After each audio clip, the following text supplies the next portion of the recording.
Hi hello നമസ്കാരം. പിച്ച്3 അക്കാദമിയുടെ പുതിയൊരു ക്ലാസ്സിലേക്ക് ഏവർക്കും സ്വാഗതം.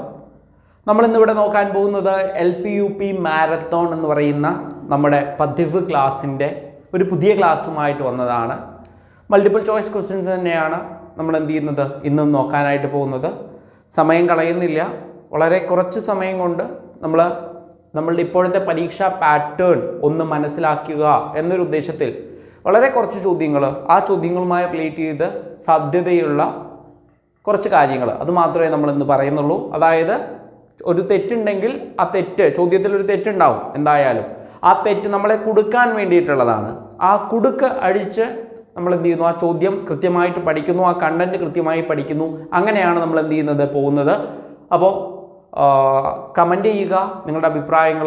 ചാനൽ സബ്സ്ക്രൈബ് ചെയ്തിട്ടില്ലെങ്കിൽ തീർച്ചയായിട്ടും സബ്സ്ക്രൈബ് ചെയ്യുക, നമ്മളെ ഒന്ന് സപ്പോർട്ട് ചെയ്യുക. ഓക്കെ, അപ്പോൾ ഫസ്റ്റ് ക്വസ്റ്റ്യനിലേക്ക് പോവുകയാണ്. ഫസ്റ്റ് ക്വസ്റ്റ്യൻ നിങ്ങൾ വായിക്കണം, ഉത്തരം കമൻറ്റ് ചെയ്യണം കേട്ടോ. ഫസ്റ്റ് ക്വസ്റ്റ്യൻ നോക്കിയേ. 5 വർഷത്തിനുള്ളിൽ താഴെ പറയുന്നവയിൽ ഏത് രീതിയിലാണ് രാഷ്ട്രപതിയുടെ ഓഫീസ് അവസാനിപ്പിക്കുന്നത്? ചോദ്യം ഇതൊരു ഡിഗ്രി ലെവൽ എക്സാമിനാണെന്ന് തോന്നുന്നു. ഈ റീസെൻ്റ്ലി നടന്നൊരു പരീക്ഷാ പേപ്പറിൽ നിന്ന് ഞാൻ എടുത്തതാണ്. 5 വർഷത്തിനുള്ളിൽ താഴെ പറയുന്നവയിൽ ഏത് രീതിയിലാണ് രാഷ്ട്രപതിയുടെ ഓഫീസ് അവസാനിപ്പിക്കുന്നത്? എന്താണ് ഇവിടെ പറഞ്ഞിട്ടുള്ളത്? 5 വർഷത്തിനുള്ളിൽ, അതായത് അങ്ങനെ പറഞ്ഞാൽ നമ്മുടെ ഔദ്യോഗിക കാലാവധി, രാഷ്ട്രപതിയുടെ ഔദ്യോഗിക കാലാവധി 5 വർഷമാണ്. അപ്പോൾ ഔദ്യോഗിക കാലാവധിക്കുള്ളിൽ, അതായത് 5 വർഷത്തിനുള്ളിൽ താഴെ പറയുന്നവയിൽ ഏത് രീതിയിലാണ് രാഷ്ട്രപതിയുടെ ഓഫീസ് അവസാനിപ്പിക്കുന്നത്, അദ്ദേഹത്തിൻ്റെ ഔദ്യോഗിക പദവി അവസാനിപ്പിക്കുന്നത് എന്നാണ് ചോദ്യം. ഓക്കെ, ഇന്ത്യൻ ചീഫ് ജസ്റ്റിസിനെ അഭിസംബോധന ചെയ്ത് അവരുടെ കയ്യിൽ രേഖാമൂലം രാജിക്കത്ത് നൽകി. രണ്ടാമത്തെ പ്രസ്താവന, ഇന്ത്യൻ ഉപരാഷ്ട്രപതിയെ അഭിസംബോധന ചെയ്ത് അവരുടെ കയ്യിൽ രേഖാമൂലം രാജിക്കത്ത് നൽകി. 3, ഇംപീച്ച്മെന്റ് പ്രക്രിയയിലൂടെ ഭരണഘടനാ ലംഘനത്തിന് നീക്കം ചെയ്യുന്നതിലൂടെ. ഇവിടെ എന്താണ് ചോദ്യം? 5 വർഷത്തിനുള്ളിൽ താഴെ പറയുന്നവയിൽ ഏത് രീതിയിലാണ് രാഷ്ട്രപതിയുടെ ഓഫീസ് അവസാനിപ്പിക്കുന്നത്? നമുക്ക് ഇത് കണ്ടാൽ വളരെ എളുപ്പത്തിൽ മനസ്സിലാക്കാൻ പറ്റും. നമുക്ക് ഇത് വായിച്ചപ്പോൾ എന്തെങ്കിലും ബുദ്ധിമുട്ടുണ്ടെങ്കിൽ നമ്മൾ പഠിച്ചിട്ടുണ്ട്. 5 വർഷമാണ് ഔദ്യോഗിക കാലാവധി. രാഷ്ട്രപതിയെ ഔദ്യോഗിക കാലാവധിക്ക് മുമ്പ് തീർച്ചയായിട്ടും ഇംപീച്ച്മെന്റ് എന്ന് പറയുന്ന നടപടിക്രമത്തിലൂടെ പുറത്താക്കാൻ കഴിയും, അല്ലെ? പദവിയിൽ നിന്ന് പുറത്താക്കാൻ പറ്റും, അല്ലെങ്കിൽ സ്വമേധയാ രാജിവെക്കാൻ സാധിക്കും. അങ്ങനെ സ്വമേധയാ രാജിവെക്കുകയാണെങ്കിൽ ആർക്കാണ് രാജിക്കത്ത് കൊടുക്കേണ്ടത്? ഇന്ത്യൻ ചീഫ് ജസ്റ്റിസിനാണോ, ഇന്ത്യൻ ഉപരാഷ്ട്രപതിക്കാണോ? കിട്ടിയില്ലേ? അവിടെ തന്നെ അതിനുള്ള ഉത്തരം കിട്ടിയില്ലേ? ഏതാണ്? ഇന്ത്യൻ ഉപരാഷ്ട്രപതിയെ അഭിസംബോധന ചെയ്ത് ഉപരാഷ്ട്രപതിയുടെ കയ്യിൽ രേഖാമൂലം രാജിക്കത്ത് നൽകി രാഷ്ട്രപതിക്ക് 5 വർഷത്തിന് മുമ്പ് എന്ത് വേണമെങ്കിൽ രാജിവെക്കാം. അപ്പോൾ 2 ഓക്കെയാണ്. ഇവിടെ എന്താണ്? 5 വർഷത്തിനുള്ളിൽ താഴെ പറയുന്നതിൽ ഏത് രീതിയിലാണ് രാഷ്ട്രപതിയുടെ ഓഫീസ് അവസാനിപ്പിക്കുന്നത് എന്നാണ്. അപ്പോൾ 2 ഓക്കെയാണ്. പക്ഷേ നമുക്ക് 2 നല്ല ഓപ്ഷൻ ഇവിടെ താഴെയുണ്ട്. ABCD എന്ന് പറഞ്ഞിട്ട് ഉണ്ട്. അപ്പോൾ ഇവിടെ 2 എന്നുള്ളത് എത്ര എണ്ണം ഉണ്ട് എന്ന് നോക്കുക. 2 എന്നുള്ളത് ബിയും ഉണ്ട്, സിയും ഉണ്ട്. അതുപോലെ തന്നെ മുകളിൽ പറഞ്ഞവയെല്ലാം എന്ന് പറയാം. പക്ഷെ മുകളിൽ പറഞ്ഞവയെല്ലാം വരില്ല. കാരണം ഇന്ത്യൻ ചീഫ് ജസ്റ്റിസിനെ അഭിസംബോധന ചെയ്ത് അവരുടെ കയ്യിൽ രേഖാമൂലം രാജിക്കത്ത് നൽകുന്നില്ല. അതുകൊണ്ട് ഇത് തെറ്റാണ്. അപ്പോൾ മുകളിൽ പറഞ്ഞവയെല്ലാം എന്നുള്ള ഓപ്ഷൻ ഡി ഇല്ല, ക്യാൻസലാക്കി കളഞ്ഞു. ഇന്ത്യൻ ഉപരാഷ്ട്രപതിയെ അഭിസംബോധന ചെയ്ത് അവരുടെ കയ്യിൽ രാജിക്കത്ത് നൽകി. അപ്പോൾ 2 ശരിയാണ്. അപ്പോൾ 2 ഉള്ളത് എത്ര എണ്ണം ഉണ്ടെന്ന് ചോദിച്ചാൽ 1, 2. അപ്പോൾ ഓപ്ഷൻ എ നമുക്ക് ക്യാൻസൽ ചെയ്ത് കളയാം. ഇനി അത് എന്ത് തന്നെയാണെങ്കിലും അത് നമുക്ക് നോക്കേണ്ടതില്ല. ബി ആണോ സി ആണോ എന്നുള്ളതാണ് സംശയം. ബി ആണോ സി ആണോ? അപ്പോൾ 3ാമത്തെ ഓപ്ഷനിലേക്ക് നോക്കാം. ഇംപീച്ച്മെന്റ് പ്രക്രിയയിലൂടെ ഭരണഘടനാ ലംഘനത്തിന് നീക്കം ചെയ്യുന്നതിലൂടെ. ഓക്കെ, അപ്പോൾ അതെന്തായി?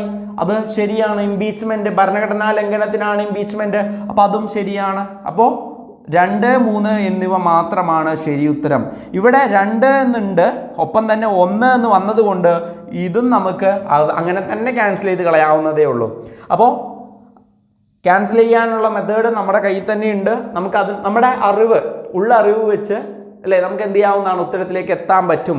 അപ്പോൾ ഓപ്ഷൻ ഇവിടുത്തെ ബി ആണ് ശരി ഉത്തരം. ഓപ്ഷൻ ബി ആണ് ശരിയായിട്ടുള്ള ഉത്തരം എന്ന് പറയുന്നത്. കിട്ടിയിട്ടുണ്ട്. അപ്പോൾ ഇതിനെക്കുറിച്ച് കൂടുതൽ കാര്യങ്ങളാണ് നമ്മൾ എന്ത് ചെയ്യാൻ പോകുന്നത്? നോക്കാൻ പോകുന്നത്. നമുക്കൊരു രാഷ്ട്രപതി ഉണ്ടായിരിക്കണം എന്നനുശാസിക്കുന്ന ആർട്ടിക്കിൾ ഏതാണെന്ന് ചോദിച്ചാൽ ആർട്ടിക്കിൾ 52 ചോദിക്കാൻ സാധ്യതയുണ്ട്. ഒരു പ്രസ്താവനയിൽ തരാം, എന്നിട്ട് ഈ പ്രസ്താവന ശരിയാണോ തെറ്റാണോ എന്ന് ചോദിക്കാം. അപ്പൊ അറിയണ്ടേ? 52 രാഷ്ട്രപതി തെരഞ്ഞെടുപ്പിന് നേതൃത്വം നൽകുന്നത് ആരാണ് എന്ന് ചോദിക്കും. മനസ്സിലാക്കണം, കേന്ദ്ര തിരഞ്ഞെടുപ്പ് കമ്മീഷൻ തന്നെയാണ്. പക്ഷേ തെരഞ്ഞെടുക്കുന്നത് ആര് എന്ന് ചോദിച്ചാൽ അത് ഇലക്ട്രൽ കോളേജ് ആണ്. Electoral college. രാഷ്ട്രപതി തെരഞ്ഞെടുപ്പിലെ തർക്കങ്ങൾ പരിഹരിക്കുന്നത് ആര് എന്ന് ചോദിച്ചാൽ അത് സുപ്രീം കോടതിയാണ്. സുപ്രീം കോടതി. ഇനി രാഷ്ട്രപതിയുടെ ഔദ്യോഗിക കാലാവധി എത്രയാണ്? 5 വർഷമാണ്. അപ്പോൾ ആർട്ടിക്കിൾ 52 പ്രകാരം ഇന്ത്യക്കൊരു രാഷ്ട്രപതി ഉണ്ടായിരിക്കണമെന്ന് അനുശാസിക്കുന്നു. ആ രാഷ്ട്രപതിയുടെ തിരഞ്ഞെടുപ്പ് അതിന് നേതൃത്വം നൽകുന്നത് കേന്ദ്ര തിരഞ്ഞെടുപ്പ് കമ്മീഷനും അതിന് തെരഞ്ഞെടുക്കുന്നത് ഇലക്ട്രൽ കോളേജിലെ അംഗങ്ങളാണ്. രാഷ്ട്രപതി തിരഞ്ഞെടുപ്പിലെ തർക്കങ്ങൾ പരിഹരിക്കുന്നത് സുപ്രീം കോടതിയാണ്. രാഷ്ട്രപതിയുടെ ഔദ്യോഗിക കാലാവധി 5 വർഷമാണ്. ഈ പോയിന്റുകൾ 5 പോയിന്റ് വളരെ എളുപ്പമായിട്ടുള്ള പോയിന്റുകളാണ്. അടുത്ത പോയിന്റിലേക്ക് വരാം. രാഷ്ട്രപതിക്ക് സത്യവാചകം ചൊല്ലിക്കൊടുക്കുന്നത് രാജിക്കത്ത് ഉപരാഷ്ട്രപതിക്കാണ്. സുപ്രീം കോടതി ചീഫ് ജസ്റ്റിസ് അല്ല. സുപ്രീം കോടതി ചീഫ് ജസ്റ്റിസ് ആണ് രാഷ്ട്രപതിക്ക് സത്യവാചകം ചൊല്ലിക്കൊടുക്കുന്നത്. വളരെ ഇമ്പോർട്ടൻ്റ് ആണ്. രാഷ്ട്രപതി രാജിക്കത്ത് സമർപ്പിക്കുന്നത് വൈസ് പ്രസിഡന്റ് അഥവാ ഉപരാഷ്ട്രപതിക്കാണ്. രാഷ്ട്രപതിയുടെ അഭാവത്തിൽ, രാഷ്ട്രപതിയുടെ മരണം അല്ലെങ്കിൽ അസുഖം ബാധിച്ചിട്ട് ഉള്ളത്, അല്ലെങ്കിൽ രാഷ്ട്രപതിക്ക് എന്തെങ്കിലും വേറെ എന്തെങ്കിലും ബുദ്ധിമുട്ട്, അങ്ങനെ എന്തെങ്കിലുമൊക്കെ കാരണങ്ങൾ വരികയാണെങ്കിൽ, അല്ലെ, രാഷ്ട്രപതിയുടെ സ്ഥാനം ഒഴിഞ്ഞു കിടക്കുകയാണെങ്കിൽ തൽസ്ഥാനത്ത് ഉപരാഷ്ട്രപതിയാണ് രാഷ്ട്രപതിയായിട്ട് ആക്ട് ചെയ്യുന്നത്. അപ്പോൾ ഉപരാഷ്ട്രപതിക്കാണ് രാഷ്ട്രപതി രാജിക്കത്ത് സമർപ്പിക്കേണ്ടത്. ഓക്കെ, രാഷ്ട്രപതിയെ തൽസ്ഥാനത്ത് നീക്കം ചെയ്യുന്ന നടപടിക്രമത്തെ നമുക്ക് എന്തെന്ന് പറയാം? ഇംപീച്ച്മെന്റ് എന്ന് പറയാം. എന്താണ് ഇംപീച്ച്മെന്റ്? മനസ്സിലായോ? ഈ രാഷ്ട്രപതിയുടെ ഇംപീച്ച്മെന്റിനെ കുറിച്ച് പ്രതിപാദിക്കുന്ന ഭരണഘടനാ വകുപ്പ് ആർട്ടിക്കിൾ 61. അപ്പോൾ 52 ആർട്ടിക്കിൾ 52 നമ്മൾ പഠിച്ചു, ആർട്ടിക്കിൾ 61 നമ്മൾ പഠിച്ചു. ഇത് രണ്ടും മാറാതിരിക്കണം. ഇംപീച്ച്മെന്റിനെ കുറിച്ച് പ്രതിപാദിക്കുന്നത് ആർട്ടിക്കിൾ 61 കിട്ടി. രാഷ്ട്രപതിയെ പുറത്താക്കാൻ ഭരണഘടനയിൽ രാഷ്ട്രപതിയെ പുറത്താക്കണമെങ്കിൽ അതിനുള്ള ഒരു കാരണം പറയുന്നുണ്ട്. അതെന്താണ് ചോദിച്ചാൽ ഭരണഘടനാ ലംഘനം എന്നാണ് കേട്ടോ. ഭരണഘടനാ ലംഘനമാണെങ്കിലാണ് രാഷ്ട്രപതിയെ പുറത്താക്കാൻ കഴിയുക. അതാണ് ഇംപീച്ച്മെന്റ്. ആർട്ടിക്കിൾ 61 പ്രകാരം രാജിവെക്കാം. വേണമെങ്കിൽ രാജിവെക്കണമെങ്കിൽ രാജിക്കത്ത് ആർക്ക് കൊടുക്കണം? ഉപരാഷ്ട്രപതിക്ക് കൊടുക്കണം. സത്യപ്രതിജ്ഞ ചൊല്ലിക്കൊടുക്കുന്നത് രാഷ്ട്രപതി തെരഞ്ഞെടുപ്പ് കഴിഞ്ഞ് തെരഞ്ഞെടുക്കപ്പെട്ട രാഷ്ട്രപതിക്ക് സത്യവാചകം ചൊല്ലിക്കൊടുക്കുന്നത് സുപ്രീം കോടതി ചീഫ് ജസ്റ്റിസ് ആണ്. കിട്ടിയോ? യെസ്. അടുത്ത പോയിന്റിലേക്ക് വരാം. രാഷ്ട്രപതിയെ ഭരണഘടനാ ലംഘനത്തിന് ഇംപീച്ച്മെന്റ് ചെയ്യണമെങ്കിൽ ആർട്ടിക്കിൾ 61 പ്രകാരം ഇംപീച്ച്മെന്റ് ചെയ്യണമെങ്കിൽ രാഷ്ട്രപതിക്ക് 14 ദിവസത്തെ മുൻകൂർ നോട്ടീസ് നൽകിയതിനു ശേഷം രാജ്യസഭയിലോ ലോകസഭയിലോ ഇംപീച്ച്മെന്റ് പ്രമേയം അവതരിപ്പിക്കാവുന്നതാണ്. ഇനി ആ പ്രമേയം സഭയുടെ 4/1 അംഗങ്ങൾ എന്ത് ചെയ്തിരിക്കണം? അംഗീകരിച്ചിരിക്കണം. അപ്പോ രാഷ്ട്രപതിയെ ഇംപീച്ച്മെന്റ് ചെയ്യണമെങ്കിൽ ഭരണഘടന പറയുന്നത് രാഷ്ട്രപതിയെ ഇംപീച്ച്മെന്റ് പ്രോസസ്സിലൂടെ പുറത്താക്കണമെങ്കിൽ മതിയായ കാരണം വേണം. ആ കാരണമായിട്ട് ഭരണഘടനയിൽ പറയുന്നത് ഭരണഘടനാ ലംഘനമാണ്. അങ്ങനെ ഭരണഘടനാ ലംഘനം കാണിച്ച ഒരു രാഷ്ട്രപതിയെ പുറത്താക്കാൻ ഇംപീച്ച്മെന്റ് നടപടി ഏത് സഭയിലാണ് അവതരിപ്പിക്കേണ്ടത്? ഇപ്പോൾ മണി ബിൽ എന്ന് പറഞ്ഞാൽ അത് ലോകസഭയിൽ മാത്രമാണ്. പക്ഷെ ഇംപീച്ച്മെന്റ് എന്ന് പറയുന്നത് അങ്ങനെ ഏതെങ്കിലും ഒരു സഭയിൽ മാത്രമാണോ? അല്ല. എന്താണ്? രാജ്യസഭയിലോ ലോകസഭയിലോ ഇംപീച്ച്മെന്റ് പ്രമേയം അവതരിപ്പിക്കാം. ഈ പ്രമേയം സഭയുടെ 4/1 അംഗങ്ങൾ അംഗീകരിച്ചിരിക്കണം. അപ്പോൾ രാഷ്ട്രപതിയെ ഇംപീച്ച്മെന്റ് ചെയ്യണമെങ്കിൽ രാഷ്ട്രപതിക്ക് 14 ദിവസത്തെ മുൻകൂർ നോട്ടീസ് നൽകിയതിനു ശേഷം 14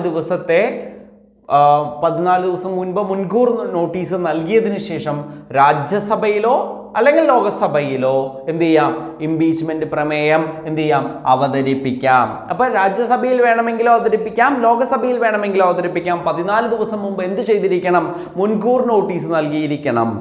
അതിനുശേഷം ഈ പ്രമേയം അവതരിപ്പിച്ച പ്രമേയം 4/1 അംഗങ്ങൾ ഒപ്പുവെച്ച് ആ പ്രമേയം എന്ത് ചെയ്യണം, അംഗീകരിക്കപ്പെടണം. അങ്ങനെ പാർലമെന്റിന്റെ ഇരുസഭകളിൽ ഏതെങ്കിലും ഒന്നിൽ അവതരിപ്പിക്കുന്ന ഇംപീച്ച്മെന്റ് ബില്ല് ആ സഭയുടെ മൊത്തം അംഗസംഖ്യയുടെ 2/3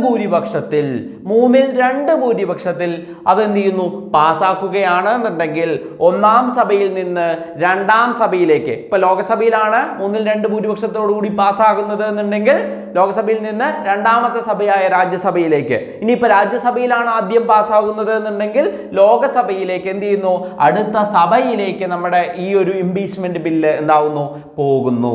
അങ്ങനെ രണ്ടാമത്തെ സഭയ്ക്ക് ഒന്നാമത്തെ സഭ പാസാക്കിയ ആ ബില്ലിന്മേൽ എന്ത് ചെയ്യാൻ സാധിക്കും, പുനരന്വേഷണം നടത്താൻ സാധിക്കും. ഭരണഘടനാ ലംഘനമാണല്ലോ, അപ്പോൾ അന്വേഷണം നടത്താൻ സാധിക്കും. അങ്ങനെ അന്വേഷണം നടത്താവുന്നതാണ്. അതിനുശേഷം സഭയുടെ 2/3 ഭൂരിപക്ഷത്തിൽ, വീണ്ടും 2/3 ഭൂരിപക്ഷത്തിൽ ആ ബില്ല് പാസ്സാവുകയാണെങ്കിൽ രാഷ്ട്രപതി ഇംപീച്ച് ചെയ്യപ്പെടും എന്നുള്ളതാണ്. ഇന്ത്യയിൽ എത്ര രാഷ്ട്രപതിമാരെ ഇംപീച്ച് ചെയ്തിട്ടുണ്ട് എന്ന് ചോദിച്ചാൽ ഇന്ത്യയിൽ ഇതുവരെ ഒരു രാഷ്ട്രപതിയെയും ഇംപീച്ച്മെന്റ് ചെയ്തിട്ടില്ല, ഇംപീച്ച്മെന്റിന് വിധേയമാക്കിയിട്ടില്ല. അതുപോലെ രാഷ്ട്രപതിയുമായി ബന്ധപ്പെട്ട് രാഷ്ട്രപതിയുടെ അധികാരമാണ് അടിയന്തരാവസ്ഥ പ്രഖ്യാപിക്കാനുള്ളത്, അല്ലേ? അതിൽ നമുക്ക് ഇതുവരെ എത്ര സാമ്പത്തിക അടിയന്തരാവസ്ഥ പ്രഖ്യാപിച്ചിട്ടുണ്ട് എന്ന് ചോദിച്ചാൽ ഇന്ത്യയിൽ ഇതുവരെ സാമ്പത്തിക അടിയന്തരാവസ്ഥ പ്രഖ്യാപിച്ചിട്ടില്ല. ഇന്ത്യയിൽ ഇതുവരെ ഏത് രാഷ്ട്രപതിയെയും ഇംപീച്ച്മെന്റിന് വിധേയമാക്കിയിട്ടില്ല എന്നുള്ളതാണ് പറഞ്ഞത്. കിട്ടിയോ? ഓക്കെ ആണോ? ക്ലിയർ ആണോ? യെസ്. അടുത്ത ഭാഗം ഇതേപോലെ തന്നെ, രാഷ്ട്രപതി സ്ഥാനം ഒഴിവ് വന്നാൽ എത്ര കാലത്തിനുള്ളിൽ പുതിയ രാഷ്ട്രപതിയെ തിരഞ്ഞെടുക്കണം? 6 മാസത്തിനുള്ളിൽ കേട്ടോ, 6 മാസത്തിനുള്ളിൽ. അപ്പൊ രാഷ്ട്രപതിയുടെ അഭാവത്തിൽ രാഷ്ട്രപതിയുടെ ചുമതലകൾ നിർവഹിക്കുന്നത് ആരായിരിക്കും? ഉപരാഷ്ട്രപതിയാണ്. അതുകൊണ്ടാണല്ലോ നമ്മുടെ ചോദ്യത്തില് നമ്മൾ പറഞ്ഞിട്ടില്ലേ, ആർക്കാണ് രാജിക്കത്ത് കൊടുക്കേണ്ടത്? ഉപരാഷ്ട്രപതിക്കാണ്. യെസ്, കിട്ടി. രാഷ്ട്രപതിയുടെയും ഉപരാഷ്ട്രപതിയുടെയും അഭാവം വരികയാണെങ്കിൽ ആരായിരിക്കും? ആ സമയത്ത് സുപ്രീം കോടതി ചീഫ് ജസ്റ്റിസ് ആയിരിക്കും കേട്ടോ. രാഷ്ട്രപതിയുമില്ല, ഉപരാഷ്ട്രപതിയുമില്ല. അങ്ങനെ വരുന്ന സമയത്ത് രാഷ്ട്രപതിയുടെ ചുമതലകൾ നിർവഹിക്കുന്നത് ആരായിരിക്കും? സുപ്രീം കോടതി ചീഫ് ജസ്റ്റിസ് ആയിരിക്കും എന്നുള്ളതാണ്. പറഞ്ഞ പോയിന്റുകൾ കിട്ടിയിട്ടുണ്ടോ? ഓക്കെ ആണോ? യെസ്. അടുത്ത കാര്യം, രണ്ടാമത്തെ ക്വസ്റ്റ്യൻ ആണ്. വിവിധ അന്തരീക്ഷ പാളികളുമായി ബന്ധപ്പെട്ട പ്രസ്താവനകളാണ് ചുവടെ നൽകിയിട്ടുള്ളത്. ശരിയല്ലാത്ത പ്രസ്താവന അല്ലെങ്കിൽ പ്രസ്താവനകൾ കണ്ടെത്തുക. ഓക്കെ, വിവിധ അന്തരീക്ഷ പാളികളുമായി ബന്ധപ്പെട്ട പ്രസ്താവനകളാണ് ചുവടെ നൽകിയിട്ടുള്ളത്. അപ്പോൾ അന്തരീക്ഷ മണ്ഡലവുമായി ബന്ധപ്പെട്ടതാണ്, അന്തരീക്ഷ പാളികളുമായി ബന്ധപ്പെട്ട പ്രസ്താവനകളാണ്. അതിൽ ശരിയല്ലാത്ത പ്രസ്താവന കണ്ടെത്താനാണ് പറഞ്ഞിട്ടുള്ളത്. ഉൽക്കാവർഷ പ്രദേശം എന്നറിയപ്പെടുന്ന അന്തരീക്ഷ പാളിയാണ് മിസോസ്ഫിയർ. 2, കാലാവസ്ഥാ പ്രതിഭാസങ്ങൾ ഉണ്ടാകുന്നത് തെർമോസ്ഫിയറിലാണ്. 3, സ്ട്രാറ്റോസ്ഫിയർ അൾട്രാവയലറ്റ് കിരണങ്ങൾ ഭൂമിയിൽ പതിക്കുന്നതിനെ തടയുന്നു. 4, റേഡിയോ തരംഗങ്ങളെ മിസോസ്ഫിയർ പ്രതിഫലിപ്പിക്കുന്നു. വളരെ ഇമ്പോർട്ടൻ്റ് ആയിട്ടുള്ള ഭാഗം, നമുക്ക് തീർച്ചയായിട്ടും ചോദ്യം വരാൻ സാധ്യതയുള്ള ഒരു ഭാഗം ജോഗ്രഫിയിൽ നിന്ന്. നമ്മൾ ഓൾറെഡി അന്തരീക്ഷ പാളികളുമായി ബന്ധപ്പെട്ട്, അന്തരീക്ഷ മണ്ഡലവുമായി ബന്ധപ്പെട്ട് എന്ത് ചെയ്തിട്ടുണ്ട്? ഈ ചോദ്യങ്ങൾ അല്ലെങ്കിൽ ഈ ഒരു ക്ലാസ് തന്നെ നമ്മൾ എടുത്തിട്ടുണ്ട്. നമ്മുടെ മാരത്തോൺ ക്ലാസ്സിൽ ആദ്യ ക്ലാസ്, ഞാൻ എടുത്ത ക്ലാസ് തന്നെ ഇതാണ്. പ്ലേലിസ്റ്റിലെ ഏറ്റവും അവസാനം പോയി നോക്കിക്കഴിഞ്ഞാൽ ഇപ്പം നമ്മൾ, എനിക്ക് തോന്നുന്നു 178ാമത്തെ ക്ലാസ്സാണിത്. നമ്മുടെ ആദ്യത്തെ ക്ലാസ്, 1ാമത്തെ ക്ലാസ് എടുത്ത് നോക്കിക്കഴിഞ്ഞാൽ നിങ്ങൾക്ക് അന്തരീക്ഷ പാളികൾ കിട്ടും. അത്യാവശ്യം ഡീറ്റെയിൽ ആയിട്ട് തന്നെ അതിൽ നമ്മൾ കാര്യങ്ങൾ പറഞ്ഞിട്ടുണ്ട്. അത് നോക്കണം. ഓക്കെ, അന്തരീക്ഷ പാളി നോക്കിയാൽ നിങ്ങൾക്ക് ഒരു 20 മിനിറ്റ് സമയം കണ്ടെത്തിയാൽ ഉറപ്പായിട്ട് നമുക്കത് മനസ്സിലാവും. അപ്പോൾ ഇവിടെ ശരിയല്ലാത്ത പ്രസ്താവനയാണ് പറഞ്ഞിട്ടുള്ളത്, ശരിയല്ലാത്ത പ്രസ്താവന. അപ്പോൾ നമ്മൾ ഇതിലേക്ക് ഓപ്ഷനിലേക്ക് പോവാം. എന്നിട്ട് ശരിയായ പ്രസ്താവനകൾ ഏതാണ്, തെറ്റായ പ്രസ്താവനകൾ ഏതാണ്, ഏതൊക്കെയാണ് തെറ്റ് എന്നുള്ളത് നമ്മൾ നോക്കാം. അതിനു മുമ്പ് എനിക്കൊരു ചെറിയ കാര്യം, ജനുവരി 22-ന് ഒരു പുതിയ ബാച്ച് LPUPക്ക് വേണ്ടിയിട്ടുള്ള ഒരു ക്രാഷ് കോഴ്സ് നമ്മളിവിടെ സ്റ്റാർട്ട് ചെയ്യുന്നുണ്ട്. കോഴ്സിനെ കുറിച്ച് കൂടുതൽ അറിയാൻ ചുവടെ കാണുന്ന നമ്പറിൽ എന്ത് ചെയ്യുക, വിളിക്കുക കേട്ടോ. അപ്പോൾ ഉത്തരം എന്ന് പറയുന്നത് ബി ആണ്. അതായത് ഇവിടെ ശരിയല്ലാത്ത പ്രസ്താവനയാണ് ചോദിച്ചിരിക്കുന്നത്, ശരിയല്ലാത്തത്. അപ്പോൾ ശരിയായ പ്രസ്താവനകൾ നമ്മൾ പഠിക്കാം കേട്ടോ. ഉൽക്കാവർഷ പ്രദേശം എന്നറിയപ്പെടുന്ന അന്തരീക്ഷ പാളിയാണ് മിസോസ്ഫിയർ. അത് ശരിയായിട്ടുള്ള പ്രസ്താവനയാണ്. അതുകൊണ്ട് ഇവിടെ ചോദിച്ചത് ശരിയല്ലാത്ത പ്രസ്താവനയാണ്, അതുകൊണ്ട് ഇവിടെ അതല്ല ഉത്തരം.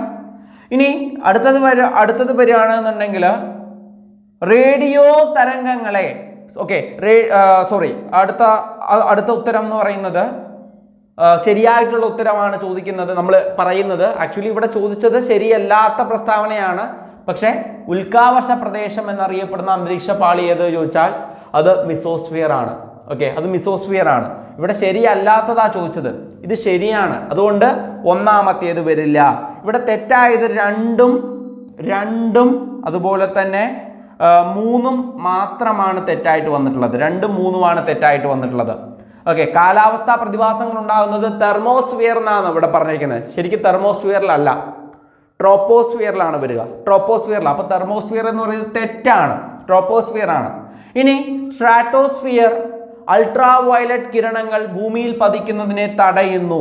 സ്ട്രാറ്റോസ്ഫിയർ അൾട്രാ വയലറ്റ് കിരണങ്ങൾ ഭൂമിയിൽ പതിക്കുന്നതിനെ തടയുന്നു എന്നാണ് പറഞ്ഞത്. ആക്ച്വലി സ്ട്രാറ്റോസ്ഫിയറിലാണ് ഓസോൺ പാളിയുള്ളത്. സ്ട്രാറ്റോസ്ഫിയറിലാണ് ഓസോൺ പാളിയുള്ളത്. ആ ഓസോൺ പാളിയാണ് എന്ത് ചെയ്യുന്നത്, നമ്മുടെ ഭൂമിയിലേക്ക് പതിക്കുന്ന അൾട്രാ വയലറ്റ് കിരണങ്ങളെ തടയുന്നത്. അപ്പോൾ ഇത് ശരിയാണ്. ഇനി റേഡിയോ തരംഗങ്ങളെ മിസോസ്ഫിയർ പ്രതിഫലിപ്പിക്കുന്നു. മിസോസ്ഫിയർ അല്ല, അയണോസ്ഫിയർ ആണ് പ്രതിഫലിപ്പിക്കുന്നത്. അപ്പോൾ തെറ്റായതെന്ന് പറയുന്നത് 2, 4 കേട്ടോ. 2, 4 ഇവിടെ ഓപ്ഷനിൽ മിസ്റ്റേക്ക് ഉണ്ട്. 2, 4 എന്നുള്ളതാണ്. അപ്പോൾ ഓപ്ഷൻ ബി ആണ് ഇവിടുത്തെ ശരി ഉത്തരം. 2, 4 2 തെറ്റാണ് ചോദിച്ചത്, ശരിയല്ലാത്തതാണ് ചോദിച്ചത്. അപ്പോൾ 2 ഇവിടെ തെർമോസ്ഫിയർ എന്നാണ് ഉത്തരം വന്നിരിക്കുന്നത്. തെർമോസ്ഫിയർ അല്ല, ട്രോപ്പോസ്ഫിയർ ആണ്. പിന്നെ 4മത്തേത് മിസോസ്ഫിയറിലാണ് റേഡിയോ തരംഗങ്ങൾ എന്നാണ് പറഞ്ഞിരിക്കുന്നത്. അല്ല, അവിടെ അയണോസ്ഫിയറിലാണ് റേഡിയോ തരംഗം വരിക. സ്ട്രാറ്റോസ്ഫിയറിലാണ് അൾട്രാ വയലറ്റ് കിരണങ്ങൾ ഭൂമിയിലേക്ക് പതിക്കാതെ തടയുന്ന O3 ഉള്ളത്, ഓസോൺ ഉള്ളത്. അത് ശരിയാണ്. അതുപോലെ തന്നെ പിന്നെ പറഞ്ഞിട്ടുണ്ടായിരുന്നത് എന്തായിരുന്നു, ഉൽക്കാവർഷ പ്രദേശം എന്നറിയപ്പെടുന്ന അന്തരീക്ഷ പാളി മിസോസ്ഫിയർ ആണ്. ഈ മിസോസ്ഫിയർ ഉള്ളത് കൊണ്ടാണ് ഉൽക്കകൾ ഭൂമിയിലേക്ക് പതിക്കാതെ വരുന്നത്. കാരണം മിസോസ്ഫിയറിൽ എത്തുമ്പോൾ ഘർഷണം മൂലം ഉൽക്കകൾ എന്ത് ചെയ്യുന്നു, കത്തി അമരുകയാണ് ചെയ്യുന്നത്. അപ്പോൾ ഇതിനെക്കുറിച്ചുള്ള ഒരു ക്ലാസ് ഞാൻ ഓൾറെഡി ചെയ്തിട്ടുണ്ട്. അതുകൊണ്ടാണ് ജസ്റ്റ് ഇങ്ങനെ പറഞ്ഞു പോയത്. ഞാൻ ജസ്റ്റ് ഒരു ഇമേജ് കാണിച്ചു തരാം.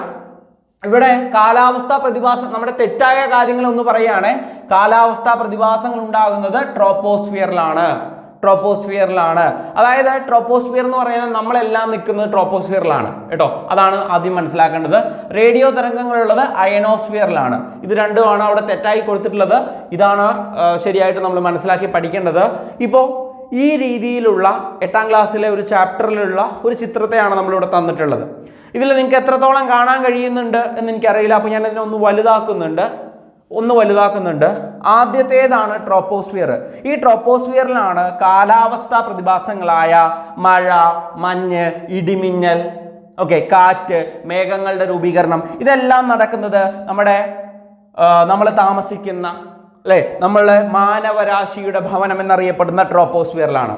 അതിന് മുകളിലാണ് ഓസോൺ പാളിയുള്ളത്.